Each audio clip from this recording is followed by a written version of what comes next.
녹화를 시작합니다. 오늘 첫 번째 기업은 인지 컨트롤스, 탐방노트, 위기를 기회로 만드는 중이다. 이 회사는요, 자동차 엔진, 열 관리 및 배터리 부품을 하고 있어요. 배터리 모듈이라는 거는 배터리 박스? 그 케이스? 케이스 같은 거. 보시면 upper, low 케이스. 이런 걸요, 하고 있었어요. 그러기 때문에 얘는 2차전지 관련주로 엄청 많이 올랐거든요. 주가가 진짜 엄청 많이 올랐고, 일단 쭉 읽어볼게요. 이 회사는요, 아까 말했듯이 이 온도 센서 등 자동차 엔진 열관리에서 필요한 부품들을 해요. 이 매출의 80%가 아직도 엔진 열관리 그쪽에서 나온다고 보시면 될 것 같아요. 그리고 20% 정도는 배터리 모듈 그쪽에서 나오는 것 같고, 일단 그걸 정확히 보기 위해서는 이걸 봐야겠죠. 사업보고서. 사업보고서를 보면 이렇게 나와 있으면 좀 보기 힘드네요. 네. 이렇게 나와 있으면 조금 보기 힘들다. 이거는 리포트가 정리되어 있는 걸로 좀 봐야겠네요. 그리고 이거 밑에 보면요, 단일 판매 공급 계약 같은 거 있잖아요. 이런 거 뭐 엔진용 후기 이런 거 좀 보시면 될 것 같아요. 현대기아, 현대차.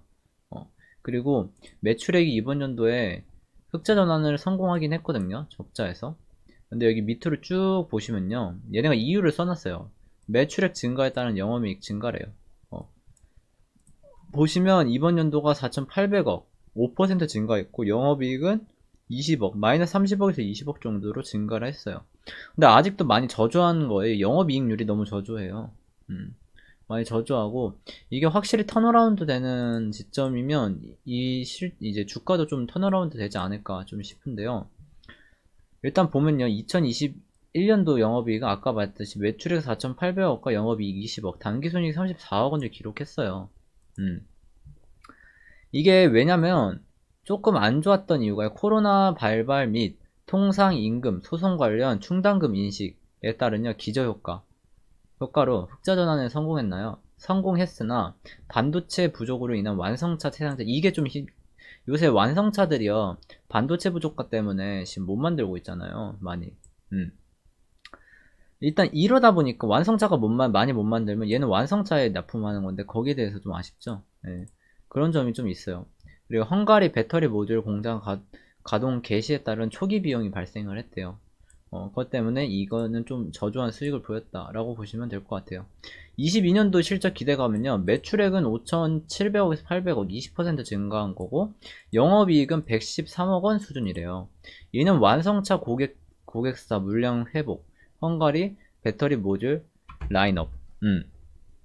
그러니까 원래 이제 완성차 애들이 정상으로 이번 연도에 돌아가고, 배터리의 모듈에 대해서 수요를 좀 맞추면 실적이 이렇게 돌아온다 라고 생각을 한다는 거고요.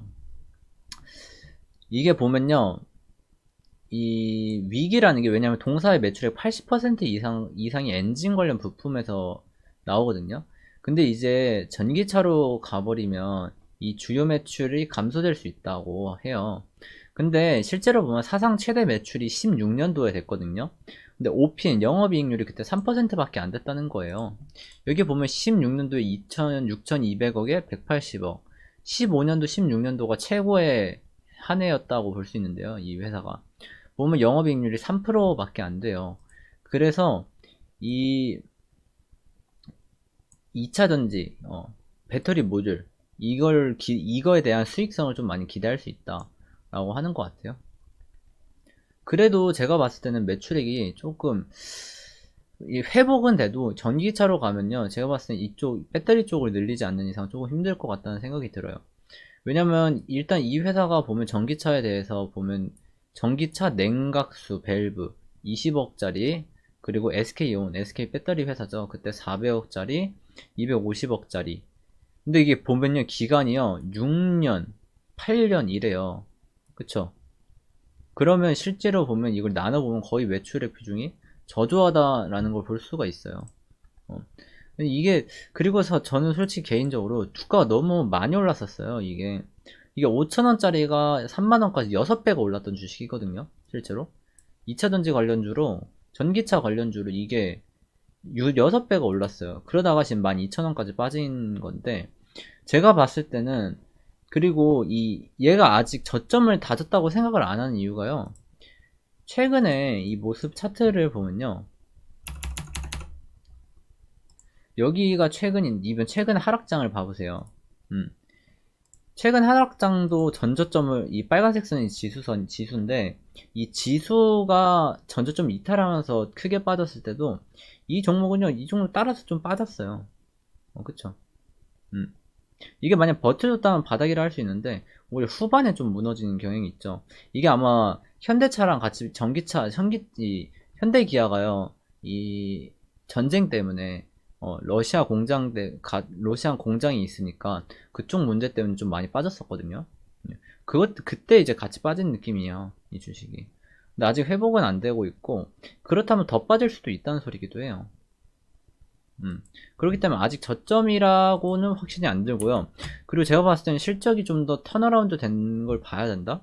근데 본다고 해도 조금 애매해요, 솔직히 말하면. 이 회사는.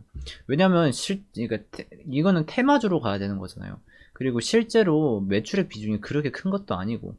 그러면 결국엔 테마성으로 오른 거는 결국에는 많이 빠질 텐데, 그게 좀 아쉽다는 거예요.